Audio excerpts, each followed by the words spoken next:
Bonjour à tous et à toutes. La question du jour, il me fait une réduction si je paye en espèces. Est-ce permis? La question qui se demande, c'est à première vue quel est le problème, mais on doit comprendre que peut-être cette situation rentre dans une question de rébit prêt avec intérêt. Cela pourquoi? Essayons d'expliquer la notion que la Gemara nous ramène dans la Sechet Bava Metzia, page 63b. La Gemara nous ramène au nom de Rav Nachman. Amar Rav Nachman, klala dirvita, kol agar natar le asur. Rav Nachman nous dit que la règle, une des règles générales du rébit, prêt avec intérêt, toute attente, et cette attente provoque un ajout d'argent, un supplément d'argent, cela est interdit. Lorsqu'on voit cette règle, alors on peut comprendre que même si j'ai attendu pour être payé, et suite à cette attente, on a voulu me donner un ajout d'argent, cela rentre dans la halakha de rébit qui est interdit.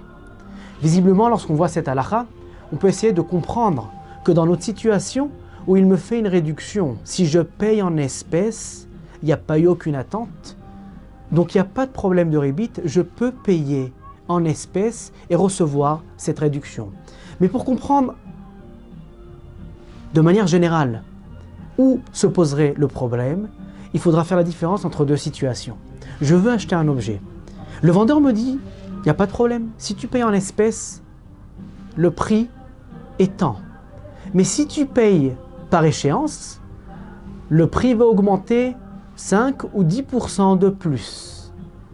Si je choisis la première option de payer en espèces, il n'y a pas de problème, comme on l'a bien vu. Il n'y a pas eu d'attente de paiement. C'était sur le moment, je peux l'acheter et payer en espèces et recevoir de cette réduction. De là, on voit aussi que si je veux payer plus d'argent à une personne qui m'a rendu un service, sur le moment, il n'y a pas eu d'attente, il n'y a pas de dette, je peux lui payer plus d'argent que la somme qui a été convenue au devis. Ce n'est pas un problème de rébit.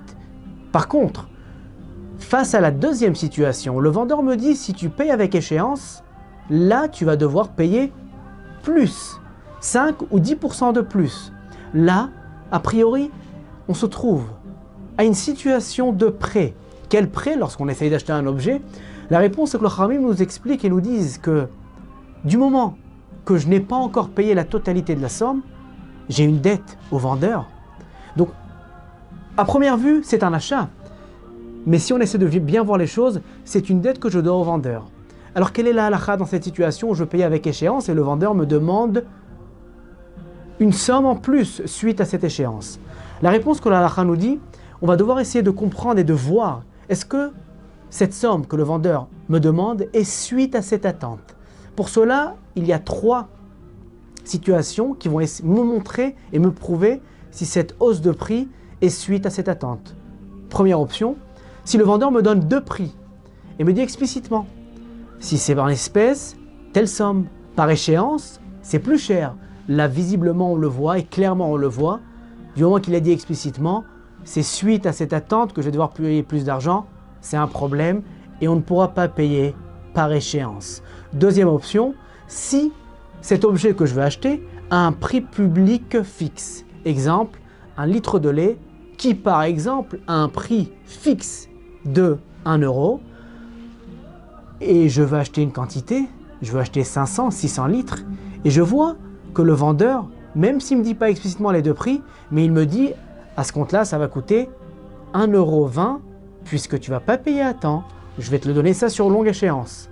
Là, du moment que le prix c'est un prix fixe, c'est aussi clair que le prix a changé puisque j'ai choisi l'option échéance, cela aussi sera interdit.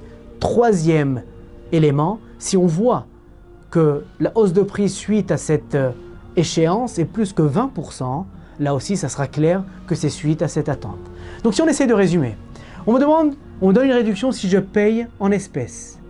Il n'y a pas de problème, il n'y a aucune attente à la dette et je peux prendre l'option de recevoir cette réduction si je paye en espèces. Par contre, si il me dit clairement que par échéance le prix sera plus cher, là, si ça répond aux 3 critères qu'on a vus, c'est-à-dire il me dit explicitement les 2 prix, ou bien ça a un prix public fixe et je vois que maintenant le prix est plus cher suite à l'échéance, ou bien c'est une hausse de prix de plus que 20%, cela sera problème.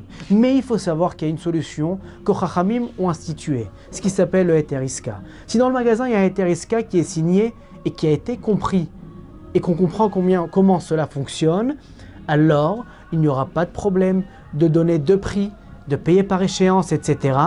C'est ce qu'on conseille à chaque personne qui a un magasin, de signer un Heter-Iska pour éviter ce problème qu'on a vu maintenant dans le domaine de paiement par échéance. Je vous souhaite une excellente journée et surtout que Akadosh Baruch Hu nous amène la bracha, comme il est écrit dans le pasuk, Leman yevarechecha Hashem Elokecha bechol mishlach yadecha, au sujet du ribit. Lorsqu'on fait attention de respecter les halachot du ribit, qu'Akadosh Baruch Hu nous amène beaucoup de brachot. Amen.